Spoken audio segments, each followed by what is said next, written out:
Si existe una pregunta que ha intrigado al ser humano desde el inicio de los tiempos, es saber qué sucede después de la muerte, pues la muerte resulta tan misteriosa como indeseada. Tanta es su polémica que se ha convertido en una de las fuentes citadas a nivel mundial. Ahora bien, al parecer la herramienta que para muchos ofrece respuestas más claras a la hora de adentrarse en este tema es en los pasajes ofrecidos por la Biblia. En el capítulo de hoy, te ofreceremos las respuestas a este tema, que podemos refutar a través del libro más influyente del mundo. Escucha atentamente cada pasaje y referencia, para que te sientas libre de expresar tus opiniones. Comenzamos. Primero que nada, es importante recalcar que la Biblia ofrece varias perspectivas sobre lo que sucede después de la muerte, y estas perspectivas pueden variar según las creencias teológicas y las interpretaciones individuales. Por ejemplo, algunos de los pasajes más resaltantes lo podemos hallar en el Evangelio de Juan, uno de los discípulos más cercanos a Jesucristo. Según las creencias del mundo, fue Juan quien escribió su Evangelio alrededor del año 90 o 100 después de Cristo. En este Evangelio, Juan nos presenta una perspectiva única sobre la vida y el ministerio de Jesucristo, así como sobre temas como la fe, la salvación y la vida eterna. Uno de sus ejemplos es en Juan, capítulo 3, versículo 16. Dice: «Porque de tal manera amó Dios al mundo, que ha dado a su Hijo unigénito, para que todo aquel que en Él cree no se pierda y tenga vida eterna».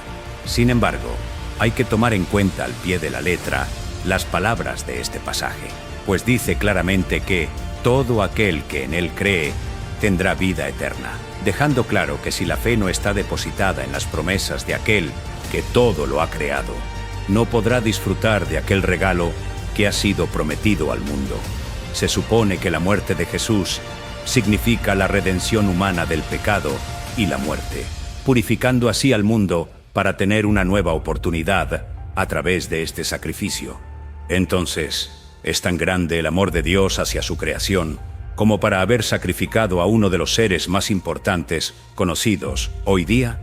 Pues algo está claro, y es que según el libro de Juan, la vida eterna está asegurada gracias al sacrificio de Jesucristo. Curiosamente, este versículo mencionado es uno de los más conocidos y citados en esta antigua biblioteca. Otro de los pasajes bíblicos a citar como un referente a la vida después de la muerte, la podemos hallar en el Evangelio de Juan, capítulo 11, versículo 25 y 26, dice: «Yo soy la resurrección y la vida. El que cree en mí, aunque esté muerto, vivirá. Y todo aquel que vive y cree en mí, no morirá eternamente». ¿Será que desde un principio el propósito de Jesús fue representar la nueva vida a través de su muerte? En todo caso, queda claro que Él es una de las creaciones más importantes de Dios, y por eso a través de Él se promueve lo que conocemos como la fe, dado que la Biblia resalta que a través de Jesús se llega a Dios. Otro de los referentes bíblicos posterior a la muerte lo escribió el apóstol Pablo en la primera epístola a los Corintios, exactamente en el capítulo 15, versículos 51 y 52, y dice: «He aquí, os digo un misterio. No todos dormiremos, pero todos seremos transformados en un momento, en un abrir y cerrar de ojos al final, porque se tocará la trompeta y los muertos serán resucitados incorruptibles». Esta epístola fue escrita por Pablo alrededor del año 55 después de la muerte de Jesús, en la ciudad de Éfeso, donde estuvo durante su tercer viaje como misionero. Interpretando su pasaje, Pablo deja claro que el día del juicio final será el ruido de la trompeta el que levantará a los muertos, y no serán impuros.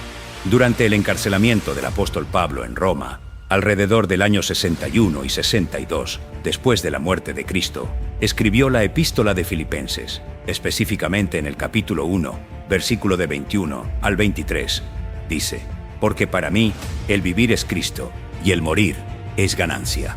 Porque de ambas cosas estoy puesto en estrecho, teniendo deseo de partir y estar con Cristo, lo cual es muchísimo mejor». Queda claro que Pablo no temía a la muerte, pues fue el mismo Jesús quien lo convenció de ser devuelto a la vida, y quien, según la Biblia, le pudo demostrar a través de acciones milagrosas que el poder que tanto predicaba era totalmente cierto. Su óptica cristiana le ofrecía tranquilidad absoluta tras su muerte.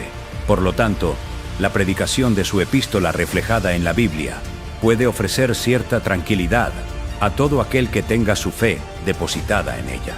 Ahora bien, en Apocalipsis, capítulo 21, versículo 4 dice: «Enjugará Dios toda lágrima de los ojos de ellos, y ya no habrá muerte, ni habrá más llanto, ni clamor, ni dolor, porque las primeras cosas pasaron».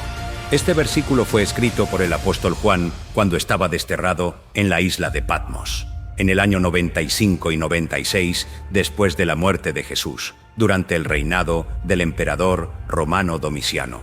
En este versículo específico, Juan presenta una visión de la Nueva Jerusalén y también describe la completa eliminación del sufrimiento y el dolor en el nuevo orden celestial que Dios establecerá al final de los tiempos, ofreciendo una visión de consuelo y esperanza para los creyentes.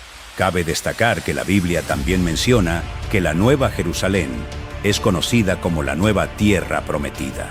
Y de ese tema tenemos un video que no puedes perderte. En el enlace de este video podrás enterarte de todas las maravillas que esconde la Tierra Prometida.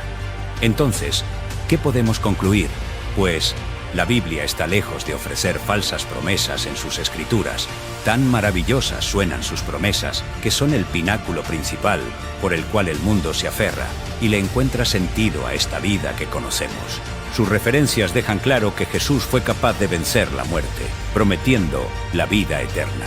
El juicio final, más allá de invocar el miedo y la paranoia, ofrece una nueva oportunidad para vivir sin impurezas y con ausencia de todo mal. Al final, el mensaje más claro que refleja la Biblia es que la muerte es una consecuencia del pecado de los primeros humanos conocidos como Adán y Eva. Y aunque no tiene sentido haber condenado a toda una humanidad por la culpa de dos, asumimos que tampoco tiene sentido preguntarnos por qué Dios actúa como actúa y hace lo que hace. Si para muchos, Adán y Eva significaron la muerte y la condena, para otros, Jesús es la luz de esperanza, tal y como lo llegaron a manifestar Pablo y Juan. Muchos pueden decir que estas verdades son incompletas o que incluso no son reales. Otros han llegado a proyectar la vida desde otra perspectiva y con otras formas de trascender, sin la necesidad de aferrarse a estas creencias. Y la pregunta es, ¿en qué crees tú? Para diferentes opiniones, tenemos diferentes propuestas. Así que los siguientes dos temas a continuación te podrán brindar otras perspectivas sobre la vida después de la muerte. Confíanos tu experiencia del capítulo de hoy en los comentarios. Te estaremos leyendo. Un gran abrazo a todos y bienvenidos a Triskel.